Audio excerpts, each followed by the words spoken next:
Tesco's gone up a bit today. But if we step back,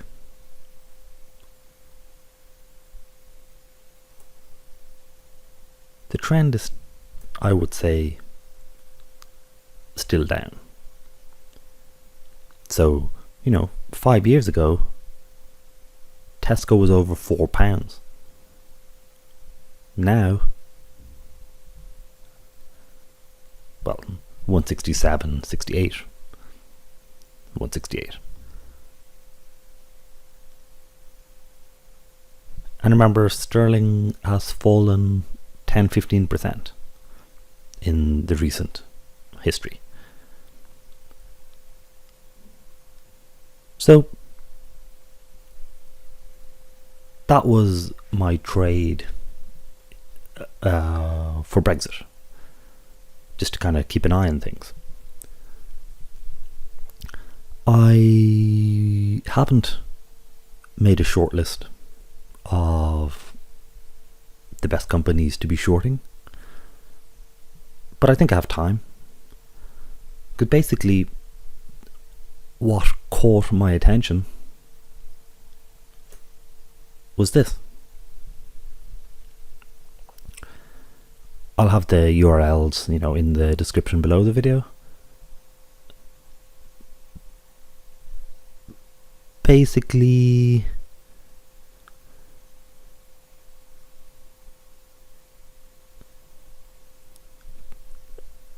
this is the killer opening paragraph.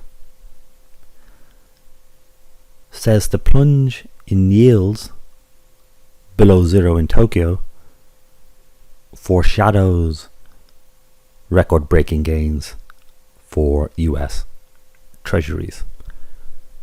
And basically, a lot of the dynamics, the drivers for what happened in Japan are also in place in the US. And what that means is there's every reason that the same thing will happen. That this is not a short-term blip, but this is the new normal. And I've looked at, medium to long-term projections for US growth. I'll have them in later videos. But basically, we expect the US to be capped at growing at maybe 1%, 2%. The days of 4 or 5% are ancient history. If that's the case, the great trade to make is bonds. Bonds are going to go up.